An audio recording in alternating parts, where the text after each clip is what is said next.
नमस्कार, India news Haryana देख रहे हैं आप और मैं हूं आपके साथ ज्योति सांगवान।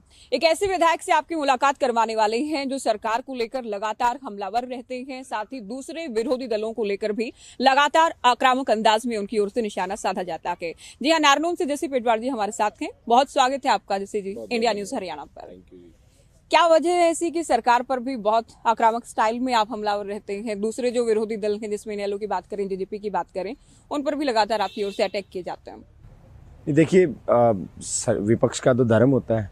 सरकार की कोई ऐसी चीज़ आए जिसपे जनहित के जो मुद्दे हैं वो छुप जाएं, तो विपक्ष का धर्म है कि उन मुद्दों पे सरकार को घेरने का काम करे, लोगों की आवाज़ सरकार तक पहुंचाने का काम करे। और दूसरे दलों की बात जहाँ तक है, जब वो मेरे ऊपर कोई आरोप लगाते हैं, आजकल सबको नारनौल दिखाई देता है। और चाहे 52 साल के बाद कांग्रेस नारनौल से जीती हो, चाहे पहली बार नारनौल के इतिहास में किसी व्यक्ति को सबसे ज़्यादा वोट मिले हों, यहाँ तो बड़े बड़े घराने भी चुनाव लड़के चले गए नारनौल से, तो उनको भी कभी 87,000 वोट नहीं आए। तो सबको नारनौल नजर आती है, और जो नारनौल को निशाने पर लेता है, फिर मुझे नारनौल का सेवक होने के नाते जन पड़ते हैं। तो नहीं, नारनौल विधायक को निशाने पर लेते हैं। अच्छा, सेशन को लेकर हम बात करें, अभी सेशन गुजरा के कोई भी बात होती है सरकार की ओर से, कोई भी मंत्री बोलते हैं, विधायक उनकी अगर कोई बात करते हैं, तो ऐसा क्यों होता है कि जैसे पेटवार को गुस्सा आ जाता है, फटाफट वो रिएक्ट करते हैं, ऊंची आवाज में वो जवाब देते हैं? नहीं, वो एक्चुअली जब बात, देखिए, ये एक ऐसा महान सदन है जिसकी गरिमा से कोई समझौता मुझे नहीं लगता कि करना चाहिए किसी को भी लगे। लेकिन मुझे पहले का तो नहीं मैं जानता, जब पिछले 1 साल से मैं जब विधानसभा में हूँ, तो यहाँ कोई भी भारतीय जनता पार्टी के, खासकर मुख्यमंत्री जी की बात करूँ या मंत्रियों की बात करूँ, इन्हें सब कुछ रिटर्न में दिया जाता है। अपना कुछ नहीं इनके पास, सब लिखित में आता है। तो ये तो अच्छे से जवाब देने के लिए जरूरी भी है ना कि होमवर्क भी कर आए, आंकड़े भी इनके पास हो, पूरा रिसर्च हो, तभी तो सही से जवाब देंगे आप लोग। तो यही है ना कि ना होमवर्क करते, ना आंकड़े सही आते। अच्छा, तभी तो बात है। अगर सही नहीं है तो सेशन में हो ही नहीं सकता कि गलत आंकड़े रखे जाएं। बिल्कुल, मैं तथ्यों की बात कर रहा हूँ। अब आप चलो, एक आपको उदाहरण दे देता हूँ। कांग्रेस अविश्वास प्रस्ताव लेकर के आई। कांग्रेस के लगभग 6 विधायकों ने 80 मिनट तक सरकार के बारे में बात की, HPSC को लेकर के बात की, और HSSC को लेकर बात की, बहुत सारी चीज़ें, क्राइम के ऊपर बात की, काफ़ी चीज़ों के ऊपर बात की। जब मुख्यमंत्री जी जवाब देने के लिए आए, तो मुख्यमंत्री जी को तो आना ही था जवाब देने, जाहिर सी बात है। हम सुनते भी बड़ा आराम से हैं कि मुख्यमंत्री जी जो बोलेंगे सही बोलेंगे, क्योंकि सबसे बड़ी जिम्मेवारी नेता सदन की है, उस सदन की गरिमा बनाए रखने की। अब मुख्यमंत्री जी खड़े होके अगर एक टनल के ऊपर 1 घंटे से बात कर रहे हैं, वो टनल जम्मू में है, हिमाचल में है। पर आना था, एक तो आप लोग अविश्वास प्रस्ताव लगाते हैं तब जबकि नंबर्स आप लोगों के पास नहीं है। दूसरा, मेरा सवाल अभी पूरा नहीं हुआ, अविश्वास प्रस्ताव भी खुद ही लगाते हैं, वर्कआउट भी खुद ही कर जाते हैं, वोटिंग के टाइम से पहले तो कांग्रेस विधायक बाहर ही चले जाते हैं। तो क्या संदेश दे रहे हैं आप हरियाणा के लोगों को? हरियाणा के लोगों को संदेश तो यही जा रहा है ना कि कांग्रेस लड़ रही है। लेकिन मैं आपके सवाल का जवाब जो है, देखिए, पहले आपने पूछा कि नंबर, जब नंबर होते हैं तभी अविश्वास प्रस्ताव आता है। अभी इनेलो कभी अविश्वास प्रस्ताव लेके नहीं आ सकती क्योंकि उनके पास नंबर नहीं है। अविश्वास प्रस्ताव लगाने के लिए जो मैंडेटरी है वो नंबर्स तो हैं आप लोगों के पास, तभी आप लोग लगा पाए। अब एक छोटी सी बात, बहुत बड़ा परिवर्तन करने वाले नंबर्स तो नहीं है, आप भी जानते हैं। परिवर्तन की बात नहीं है। देखिए, परिवर्तन की बात इतनी सी है, क्या पता जो माहौल आज हरियाणा में है, ज्योति जी, जिस तरीके से खुद सरकार मान रही कि हरियाणा में 80 से ज्यादा गैंग एक्टिव है, हरियाणा में क्राइम टॉप पे है। मैं अपनी बात नहीं कर रहा, मैं आपको गृह मंत्रालय की रिपोर्ट बता रहा हूं कि गृह मंत्रालय की रिपोर्ट ये आई है कि पूरे देश में सबसे असुरक्षित जगह जो है हरियाणा है। मैं आपको बेरोजगारी के आंकड़े, मेरे अपने आंकड़े नहीं है, ये आंकड़े सरकार के आंकड़े हैं कि हरियाणा बेरोजगारी में नंबर 1 है। लगभग 30% बेरोजगारी आज हरियाणा में है। आज मुख्यमंत्री जी, कल पिछले सेशन की मैं बताता हूँ, मुख्यमंत्री जी ने पिछले सेशन में कहा कि लगभग 4% जो बेरोजगारी है वो 4% है, बेरोजगारी दर जो है हरियाणा की। और आपको ईमानदारी से कहूँ, जब मुख्यमंत्री जी ने 4% कहा, उस टाइम बेरोजगारी दर 7% थी। देखिए, बेरोजगारी के आंकड़े तो हमेशा ही सत्ता पक्ष और विपक्ष के अलग होते हैं। कोई किसी एजेंसी को मान लेता है, किसी को कोई सूट करता है। अच्छा, क्योंकि हम अविश्वास प्रस्ताव को लेकर बात कर रहे थे, कुछ मुद्दों को लेकर बात कर रहे थे। अब ये क्या वजह थी कि मैं सेशन के पहले दिन की बात करूं, आपके कुछ साथी विधायक ग्रीन जैकेट पहनकर पहुंचते हैं, ये किसी क्या मतलब क्या वजह इसकी मानी जाए? किसने आइडिया दिया कि ऐसा किया जाए? एक वजह थी, आजकल एक दौर चला हुआ है हेट स्पीचेस का। बीजेपी के एमपी, बीजेपी के विधायक जब लोगों में जाते हैं, पब्लिक में जाते हैं, किसी कार्यक्रम में जाते हैं, तो हेट स्पीच के माध्यम से माहौल बिगाड़ने की कोशिश करते हैं। मैं साक्षी हूँ उस पल का, 2016 का, जब राजकुमार सैनी जी ने इस हरियाणा के भाईचारे को तोड़ने के लिए तरह तरह के बयान दिए। और दोनों तरफ, यहाँ देखिए, संवैधानिक पद ऐसे नहीं होते। आप एक एमपी हो, आप एक एमएलए बने हो, आप तोड़ने की बात नहीं कर सकते, आप जोड़ने की बात कर सकते हो। हाँ, अगर कोई व्यक्ति, सामाजिक व्यक्ति, किसी भी जात में हो सकता है, किसी वर्ग से हो सकता है, वो अगर संवैधानिक पद पे नहीं है और कोई बात करे, अपनी पॉपुलैरिटी के लिए कोई बात करे, तो वो कर सकता है। मुझे उसके लिए कोई सर्टिफिकेट उसको देने की जरूरत नहीं है। लेकिन जब आप एक संवैधानिक पद के ऊपर हो, जब आप एक एमएलए, एमपी हो, और उसके बाद आप एक जाति विशेष को लगातार टारगेट कर रहे हो भड़काने के लिए, ग्रीन जैकेट का क्या कनेक्शन है इसमें? वही तो बता रहा हूँ ना, वो लोग भाईचारे को तोड़ने का काम कर रहे हैं। हम ग्रीन जैकेट से एक मैसेज देने गए थे कि किसान, ग्रीन जो है, ग्रीन जो कलर है वो किसान का प्रतीक है, वैसे शांति का प्रतीक है। तो हम एक मैसेज देने गए थे कि जो तो सफेद कलर है प्रतीक, भाई भाईचारे का प्रतीक है, किसान मजदूर की एकता का, हमें वहाँ ये देना था कि आपकी पुरानी पार्टी इनेलो का भी तो है उनका तो खुद का रंग है हरा, ये किसान का कह सकते हैं हम, और उनका रंग तो बीजेपी में रंग चुका है। अच्छा। वो तो बीजेपी वाले रंग में रंग चुके हैं, उनका ग्रीन रंग नहीं बचा। वो तो जो बीजेपी को जो कलर पसंद है ना, वो उसी रंग में रंग चुके हैं। वो 4 से 5 विधायक आप लोग पहनकर पहुंचे हरी जैकेट, तो दूसरे विधायकों को नहीं लगता था कि किसान का कलर है, हमें भी पहनना चाहिए? या आप लोगों की कुछ अलग ही यूनिटी ग्रुप इन दिनों चल रहा है? या तो आप पार्टी वालों को दिखाना चाह रहे हैं कि देखिए हम एक हैं, नहीं, या आप पूरे हरियाणा को दिखाना चाह रहे हैं ये एक ग्रुप है जो कांग्रेस के दूसरे विधायकों से भी थोड़ा अलग तो चलता है? हम यंग हैं, ये कह सकते हैं, हम यंग हैं। बुजुर्ग हैं, आपको ये लग रहा है? बुजुर्ग नहीं, हमसे तो बड़े ही हैं। अच्छा, तो हम यंग हैं और हम एक साथ रहते हैं। और कुछ और भी यंग हैं, इनफैक्ट सबसे यंग विधायक भी कांग्रेस के पास ही हैं। तो क्या वजह है कि वो लोग थोड़ा अलग हैं? उनको भी आने वाले दिनों में नहीं, ये जो सेम कलर की जैकेट पहनने वाला फॉर्मूला या साथ लेकर चलने वाले विधायक सदन में एक हैं, बाहर सबके अलग अलग मुद्दे हैं, सबकी विधानसभाएं अलग अलग हैं, सबकी आदतें अलग अलग हैं, सबकी जो वेशभूषा है वो सबकी अलग है। तो हुड्डा साहब को भी नहीं लगा कि किसानों वाला कलर में पहनूं? मेरे युवा विधायक दाएं बाएं जो खड़े हैं हरे रंग की जैकेट में, या आप लोगों ने उनको ये सुझाव नहीं दिया, या उनके लिए लेकर नहीं आए? आप लोग सारे साथ में शॉपिंग के लिए गए थे? बस पांचों साथ थे, पांचों साथ में थे। अच्छा, और फिर ये आइडिया भी था, यही था कि ठीक है आप 5 लेंगे तो कुछ ऑफर, तो सारे गरीब आदमी हैं, सारे को ऑफर मिल जाए तो बड़े और अच्छा हो गया। ऑफर मिल, क्यों नहीं लेकर आए?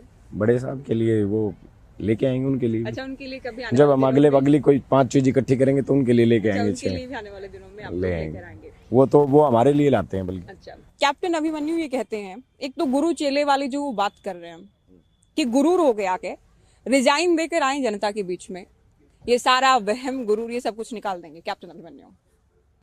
किसी व्यक्ति को अगर आप गुरूर का नाम दोगे तो इस हरियाणा प्रदेश के किसी कोने में चले जाना, किसी को ये बोलोगे, किस नेता को, किस व्यक्ति को गुरूर घमंड है, तो आपको सीधा कोई भी व्यक्ति, अनपढ़ आदमी भी आपको सीधा एक बात बोल देगा। कैप्टन अभिमन्यु की बात कर रहे हैं आप?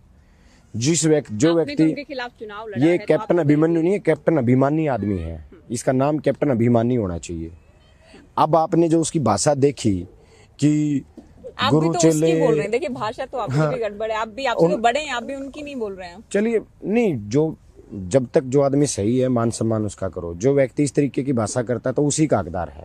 अब उनकी जो भाषा थी, जिस भाषा का सदर था, अब एक छोटी सी बात मुझे समझाइए। वो बात कर रहे हैं गुरु चेले की, गुरु का मतलब हो गया, वो जब बात करें जयप्रकाश जी की, एमपी की। उन्होंने 6 चुनाव अपने जीवन में लड़े हैं ज्योति जी। 6 चुनाव में 5 चुनाव बहुत बड़े मार्जिन से आ रहे हैं, और एक चुनाव जो वो जीते हैं, आम जन उनको सर्टिफिकेट नहीं देता। भाषा के मामले में तो फिर आपके जो गुरु हैं वो भी आप जानते हैं, बड़े जुबानी प्रहार करते हैं अपने विरोधियों पर। कोई नहीं, वो एक अलग चीज है। मैं अपनी बात करता हूँ। कैप्टन अभिमन्यु जी कहते हैं कि भाई बाबू बेटे और ये जो गुरु चेला है, ये इस्तीफा देकर तीनों आ जाए। एक ही साल तो हुआ है ज्योति जी, गुरु भी वही था, चेला भी वही था, और ये बाबू बेटा भी वही थे। ऐसा एक साल में क्या बदल गया कि कैप्टन साहब पहली बार हल्के में आते हैं, एक साल में पहली बार। आप लोग एक साल में अविश्वास प्रस्ताव ला सकते हैं, तो वो भी तो आपको चैलेंज कर सकते हैं कि देखिए इस बार आप मैंने तो रिजाइन मना नहीं करके किया, मैदान में बाय इलेक्शन के लिए मैंने आएंगे। मना नहीं किया। हाँ। आप एक काम मान करो, देंगे आपको। आप एक काम करो, दिलवाओ इस्तीफा सारी बीजेपी से, हरियाणा बीजेपी से, और आ जाओ मैदान में। और आपको आपके चैनल के माध्यम से एक और चैलेंज मैं देता हूं अभिमन्यु जी को। मैंने 31 जनवरी 2024 को 31 जनवरी 2024 को खेड़ी चोपटा में 25-30 हजार आदमियों की रैली में एक चैलेंज दिया था, जिसकी वीडियो भी आपको मिल जाएंगी, कि कैप्टन अभिमन्यु को नारनौंद से सबसे बड़ी हार का स्वाद चखाएंगे। ठीक है जी, क्योंकि केवल 7-8 महीने बाद चुनाव था, मैंने इसलिए चैलेंज दिया था। अभी 4 साल पड़े हैं। कैप्टन साहब को अगर लगता है कि वो इतने बड़े लीडर हैं, तो आप कैप्टन साहब बीजेपी से, पूरे हरियाणा बीजेपी से दिलवाओ, क्योंकि लोगों का तो बैम रह ही गया। लोग तो चाहते थे कांग्रेस ये बीजेपी लेकिन की आप सरकार लोग भी बदले। कर सकते हैं, क्योंकि आप लोगों को लगता है वोट चोरी से इस बार हुआ कि जो भी घालमेल हुआ कि हरियाणा में, आप लोग भी अपने सारे विधायक रिजाइन देकर मैदान में आ जाएं। आपकी हम तो नहीं मानते चुनाव परिणाम को, आप लोग मान भी तो नहीं रहे ना। नहीं मान तो, आप लोग वोट चोरी की बात कर रहे हैं। जो सरकार बनी है उसे लेकर आप लोग कहते हैं निर्वाचन आयोग ने बीजेपी को जिता दिया। सरकार हमारी बन रही थी लेकिन चुरा कर बीजेपी की झोली में डाल दी गई। देखिए ये एक ऐसा विषय है जिसका कोई अंत नहीं। मैं एक दो सवाल आपसे आपकी पुरानी पार्टी को लेकर भी करूंगी। एक समय था जितने मर्जी सवाल करो, किसी को लेकर के सवाल करो, मैं हर सवाल का जवाब दूंगा। जिसको लेकर आप कह रहे हैं इनका तो हरा रंग बचा ही नहीं है, उस पार्टी के प्रवक्ता के तौर पर मेरी डिबेट्स में भी आप बहुत बार शामिल हुए। आज उनको लेकर जिस तरह की बयानबाजी आप करते हैं, दिग्विजय चौटाला कहते हैं कि आपके लिए शायद कहा गया कि आप उनके चेले रहे हैं, कुछ ऐसे इस तरह के शब्दों का इस्तेमाल किया गया है। तो कोई ग्रैटिट्यूड या कुछ बचा नहीं है उनके लिए? नहीं, कुछ नहीं बचा। नहीं, क्यों बचेगा? क्या मतलब आम चौटाला परिवार की कोई जिम्मेवारी नहीं किसी के साथ सभ्य तरीके से बात करें? खुदा है वो, और हम कौन से कीड़े मकोड़े हैं कि मतलब सारा ग्रेटिट्यूड उन्हीं के पास रहे, हमारे पास ही रखे। पार्टी देखिए, इंसान कहीं से तो उठकर आगे बढ़ता है ना। आप भी बहुत सारे चैनलों में रही होंगी। मुझे तो ग्रेटिट्यूड है हर एक संस्था के लिए। तो मुझे ग्रेटिट्यूड है लोगों के लिए। लोकतंत्र में जनता जनार्दन सब कुछ होती है। जो लोग जिनके लिए मुझे ग्रेटिट्यूड है, वो लोग उस टाइम भी मेरे साथ थे, आज भी मेरे साथ है। और शुरुआत मैंने नहीं की। मैंने कभी भी, आप दुष्यंत चौटाला जी के बारे में, दिग्विजय चौटाला जी के बारे में कभी निकलवा लीजिए। देखिए, आपने बहुत सारी संस्थाएं चेंज की, मैंने केवल अपनी 4 पीढ़ियों के बाद दूसरी बार पार्टी बदली। लेकिन एक मिनट, आप थोड़ा सा इसमें है ना, सुनने की क्षमता बढ़ानी पड़ेगी अपने को। नहीं, मैं तो सुन रही हूँ। अब देखिए, एक और सवाल मैं क्योंकि उसी से जुड़ा होता है तो मैं पूछ लेती हूँ। मेरी अभी जवाब पूरा नहीं हुआ। आपने कैप्टन साहब वाले जवाब को भी अधूरा छोड़ दिया, इसको भी अधूरा छोड़ दोगे तो मेरा क्लैरिफिकेशन नहीं आ पाएगा उसमें। दिग्विजय चौटाला जी ने कहा, वो मेरे से उम्र में छोटा है, और वो मेरे को कहता है कि मेरा चेला है। तो किस बात का चेला भाई तेरा? मैं अजय चौटाला जी बात कहें, ये बात मैं सुन लूं, ठीक है, उनके नेतृत्व में काम किया है। ओम प्रकाश चौटाला जी कभी कहते, अभय सिंह चौटाला जी कहते। जयप्रकाश जेपी का चेला कोई कहता है तो उसमें आपको कोई आपत्ति नहीं है? बात एज की थी ज्योति जी। अच्छा, बात एज की थी। जयप्रकाश जी 70 साल के हैं, तो ओम प्रकाश, मैं 33 साल ओम का हूं। प्रकाश चौटाला, अजय सिंह चौटाला, अभय चौटाला को लेकर या दुष्यंत चौटाला को लेकर ये शब्द कहे होते तो आपको आपत्ति नहीं दुष्यंत के बारे में क्यों कहेंगे? दुष्यंत मेरी एज का है, और मैं चेला कैसे हो गया उसका? मैं उसका साथी हो सकता हूँ। इन लोगों के लिए मैंने 10 साल अपनी जवानी दी है, तो मैं इनका तो साथी हुआ। मैं आपको कह ही रहा हूँ, डॉक्टर अजय सिंह चौटाला ये भाषा यूज करते, मुझे कभी बुरा नहीं लगता, क्योंकि भाई ठीक है, उनके नेतृत्व में काम किया है। और दिग्विजय चौटाला ऐसी बोलेगा तो सुनेगा, उसके लिए कैसा ग्रेटिट्यूड, और उसके लिए कैसा, जो जैसा ऐसा है। ज्योति जी, मैं यंग हूँ और लोगों ने मुझे जिम्मेवारी दी है। जो जिस तरीके की भाषा मेरे साथ यूज करेगा नेता, मैं उसको वैसी भाषा में जवाब दूंगा। आम जन, ज्योति जी, आम जन मुझसे कोई गुस्सा करे, आम व्यक्ति कोई मुझसे सवाल करे, मेरी नैतिक जिम्मेदारी है कि मैं उसके सवाल का जवाब पूरी शांति से और तथ्यों के हिसाब से दूं। अगर नेता कोई है और नेता कोई इस तरीके की भाषा यूज कर रहा है, तो मैं उसी भाषा में जवाब दूं, ये भी मैं अपना फर्ज समझता हूं। नहीं तो आज अगर ये बड़े घराने सोचेंगे कि भाई सिर्फ जो आम घरों के बच्चों वो तुम्हारी दरी बिछाने में ही लगे रहे, एमएलए एमपी क्यों बने, इनकी सबसे बड़ी चिड़ जो है ना, इनकी चिड़ यही है मेरे को लेकर के। बड़े घराने तो ठीक है, वो कनेक्टेड है आपस में, पार्टी भी, लेकिन हर एक पार्टी बहुत सारे विधायक भी बनाती है। लोकदल को लेकर तो कहते हैं नर्सरी, उसी नर्सरी से निकले हुए आप हैं। नर्सरी नेताओं की, चाहे सांसद बनाने की बात हो, चाहे विधायक बनाने की बात हो, अलग अलग समय में मंत्रियों की बात करें, आपके जो गुरु हैं वो भी उनसे जुड़े रहे। तो फिर ये तो कह देना कि ये तो बेमानी हो जाएगा कि घराना तो आपको उस वक्त भी दिख रहा था जब इस पार्टी में आप थे। मुझे मेरे एक सवाल का जवाब शायद आपसे भी मैं चाहूंगा। चौधरी देवीलाल जी कांग्रेस में थे, लेकिन आ गए थे 1971-72 में, उसके बाद कभी वापसी नहीं की उन्होंने। तो फिर मैं भी अपना दल बनाया, एकमात्र ऐसे नेता मैं हुए भी जो 2000 रीजनल पार्टी ऐसे सुनो, बनाई जो कामयाब हो पाई मैं कह देता हूँ लंबे समय तक। चौधरी देवीलाल जी कांग्रेस में थे 1971-72 में, आगे कभी वापसी नहीं गई। मैं आपके चैनल से कह देता हूँ 2020 में मैं INLD जेजेपी छोड़ के आ गया था, जीवन में कभी नहीं जाऊंगा, कभी वापसी नहीं करेंगे, कभी भी नहीं। तो फिर मेरे अच्छा कांग्रेस के साथ तो फिर- बने रहेंगे? तो फिर ये कांग्रेस से तो ये आना जाना देखिए बहुत चला रहता है, कांग्रेस में बने नहीं, रहेंगे जैसे पेटवर 100% 100%। बिल्कुल। बीजेपी के साथ मेरी विचारधारा काम नहीं कर सकती कभी भी, क्योंकि उस विचारधारा का मैं हूं नहीं, मैं जोड़ने की विचारधारा का हूं। मेरे बहुत सारे दोस्त ऐसे हैं ज्योति जी जो बहुत अलग अलग कास्टों में हैं, बहुत सारे दोस्त, मतलब मैं वोटर नहीं कहूँगा, मेरा कोई वोटर नहीं है, सच में मेरे सभी मेरे दोस्त हैं और बहुत सारी कास्ट में हैं और वो मुझे समझते हैं, मैं उनको समझता हूँ। आपने कहा कि मेरी विचारधारा नहीं मिलती, लेकिन हुड्डा साहब के विरोधी ये कहते हैं कि हुड्डा साहब तो बीजेपी के लिए काम कर रहे हैं, उनको फायदा पहुंचा रहे हैं। आप इनेलो के लिए भी कह रहे थे इनका हरा रंग नहीं बचा है, वो बीजेपी वाले हो गए हैं, बीजेपी के रंग में रंग चुके हैं। तो कुछ लोग तो ये भी कहते हैं कि हुड्डा साहब भी बीजेपी से ही जुड़े हैं, उनके विरोधी कह देते हैं कि वही बीजेपी के एजेंट हैं खुद। देखिए ज्योति जी बिल्कुल सही कह रहे हो आप, इसमें मैं सही कह रही हूँ हुड्डा साहब? नहीं, एक मिनट सुनिए, मैं बिल्कुल आप सही कह रहे हैं कि लोग कह रहे होंगे, लेकिन लोगों की चीजों का तथ्यों पे आइए। हम आपको INLD जेजेपी की तथ्य देंगे, वो भूपेंद्र सिंह हुड्डा जी के बारे में तथ्य दे दें।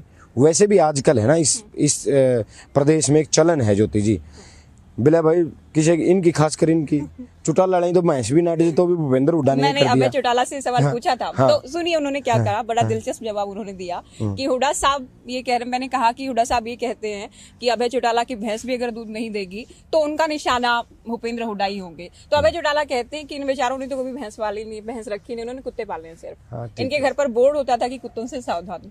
तो वो इस तरह की बातें कर सकते हैं। तो उसका ये फोटो सवाल देना मैंने चाहिए पूछा, अभय मैं सिंह हर एक चौटाला सवाल को, पूछती हूँ। अभय सिंह चौटाला जी को उसका फोटो देना चाहिए, कुत्तों से सावधान, कुत्तों से सावधान वाला देना चाहिए, और नहीं तो ऐसी बातें बेफुजुली बातें नहीं करनी चाहिए। मैं आपको बताता हूँ ना, अभय सिंह चौटाला जी ने किसान आंदोलन से इस्तीफा दे दिया, सदन में तो नुकसान हुआ एक वोट का विपक्ष को। आज मैं बात कर रहा हूँ आपसे और इस्तीफे की बात आज कर रहा हूँ, तो मैं आज इस्तीफा दूंगा, ये नहीं कहूंगा। मैं सबको पता था 26 जनवरी पे बहुत बड़ा बवाल होने वाला है, क्योंकि किसानों ने ये बोल रखा था, जो किसान ज्योति जी पूरी दिल्ली को घेर के बैठे हैं और वो किसान कह रहे हैं कि अगर 26 जनवरी तक फैसला नहीं आया तो हम लाल किले का घेराव करेंगे। तो इसका मतलब आप समझ जाइए, जब लाखों लोग दिल्ली की तरफ चलेंगे तो बहुत बड़ा बवाल होगा ज्योति जी।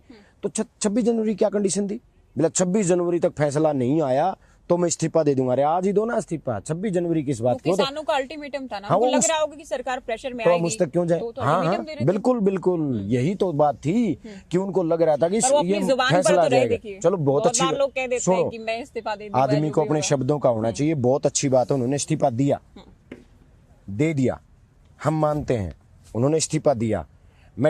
अगर मैं एक एज ए उनके साथ मैंने काम किया है, अगर मैं उनके एक साथी की उससे बात करूं तो मैं ये कहूं कि उनका फैसला बोल्ड था, अपनी जबान पे रहे, अच्छी बात है। सदन में नुकसान हुआ वो उस पे भी मैं नहीं जाता, टॉपिक पे भी।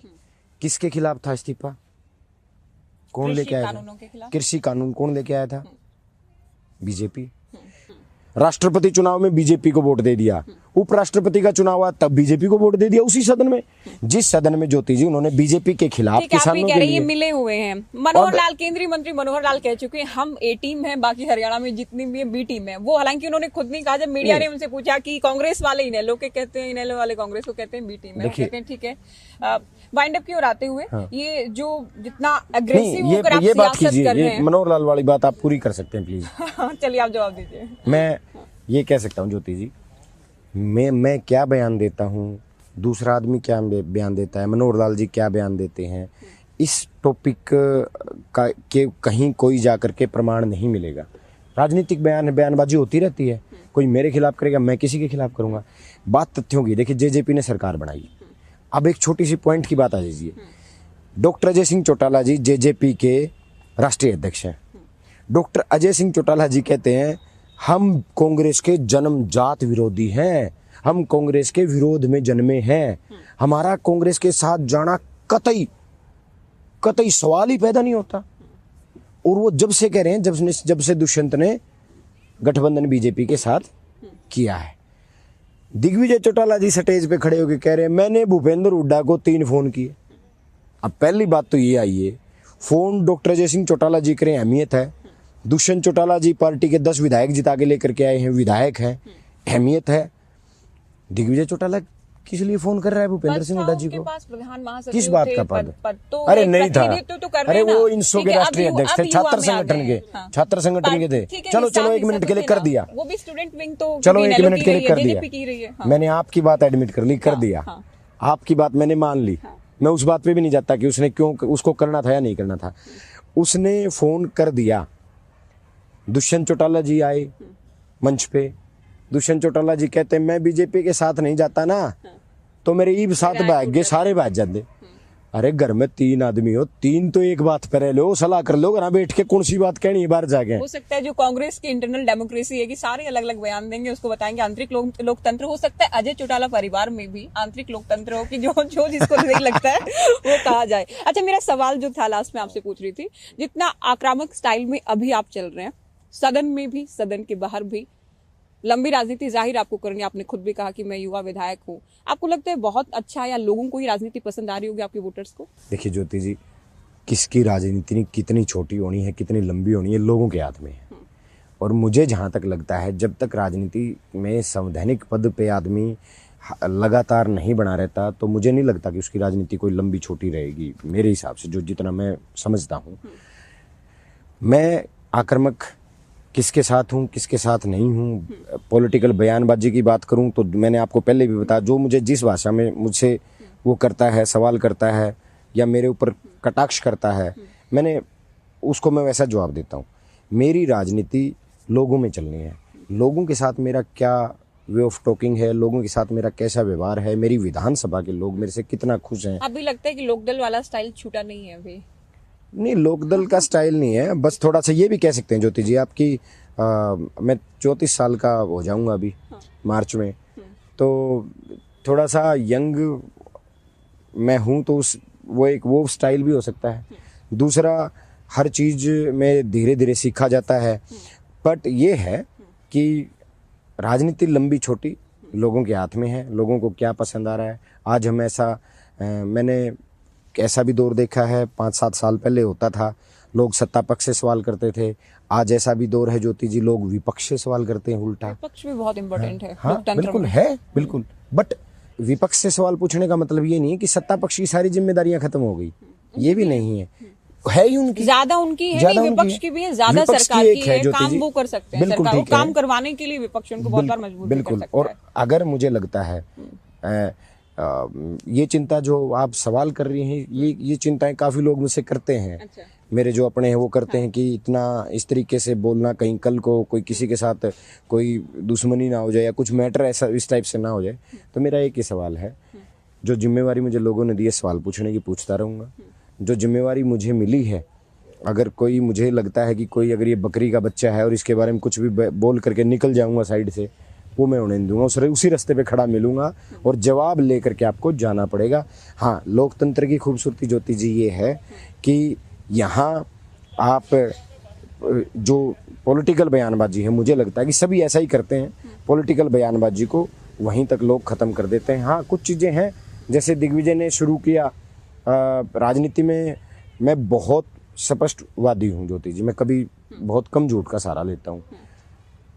मैं ये सोचता हूँ कि भाई पार्टी बदलना या पार्टी में कभी किसी पार्टी में चले जाना, क्या पता क्या परिस्थितियां बन जाएं। अभी तो आप कह रहे थे कभी नहीं जाऊंगा। सुनो तो 1 मिनट, ये तो कह रहे हैं राजनीति संभावनाओं का मेरी तो बात पूरी सुनिए। बड़े चौटाला साहब कहते थे राजनीति में कोई किसी का स्थायी दुश्मन नहीं, स्थायी दोस्त नहीं है। बिल्कुल कहते थे, चौटाला साहब की बहुत सारी बातें ऐसी हैं।